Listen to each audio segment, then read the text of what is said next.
Hello বন্ধুরা, চলো নাকশা থেকে ঘুরে আসি। দিনটা কবে ছিল, ভিডিওটা কতদিন আগে আমার কিন্তু কিছুই মনে নেই, কারণ আমি ভীষণ ভীষণ ভীষণ অলস। ভিডিও এডিট করা তো দূরে থাক, সামান্য ভয়েস দেবো তাতেই আমার কষ্ট হয়।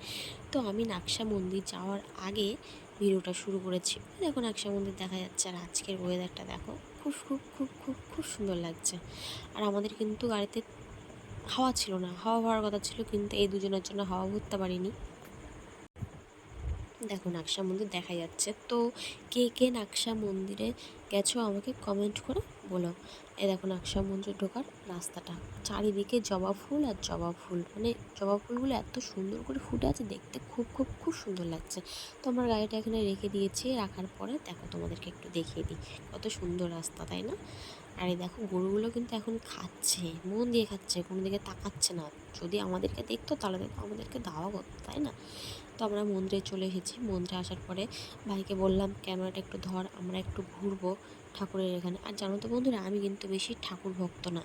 আর জানি তোমরা আমাকে অনেকেই খারাপ ভাবতে পারো আমি ঠাকুর ভক্ত না তার জন্য, কিন্তু ঠাকুর ভক্ত না বলা ভুল।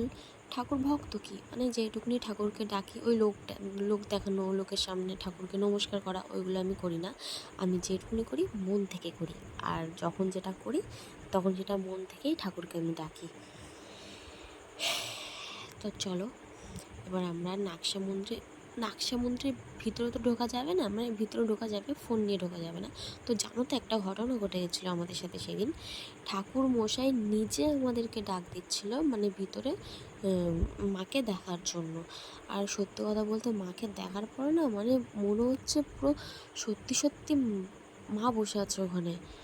তো ঠাকুরমশাই যখন নিজে ডাকলো, আমরা ভিতরে গেছি। তো ভিডিও করতে পারিনি, কারণ ঠাকুরমশাই বলেছিল ফোনে ফোন অ্যালাউ করা যাবে না। স্বাভাবিক কোনো মন্দিরে হয়তো হয় না, অনেক জায়গায় হয় না। তো দেখো নাকশা মন্দিরের ভিউটা একবার। তো আমরা গেছিলাম আবার একটু ঠাকুরের জন্য ধূপকাঠি মোমবাতি আনতে, অনেকটাই দূর ওখান থেকে, কোনো আশেপাশে কোনো দোকান নেই। তো ধূপকাঠি মোমবাতি আনার পরে আমরা ঠাকুরকে সুন্দর করে মাকে ডাকার পরে আমরা কিন্তু ওখানে অনেকটা সময় কাটিয়েছি, কারণ ওখান থেকে বাড়িতে আসতে ইচ্ছে করছিল না। তারপরে তো হচ্ছিল বৃষ্টি, মানে এত বৃষ্টি জানো না। আমরা মন্দিরের পাশে আরেকটা বসার জায়গা আছে, সেখানে বসেছিলাম। আর বৃষ্টির জলগুলো গায়ে ছিটে ছিটে আসলো, বেশ ভালোই লাগলো। তো আজকের ভিডিও এই পর্যন্তই, সবাইকে টাটা।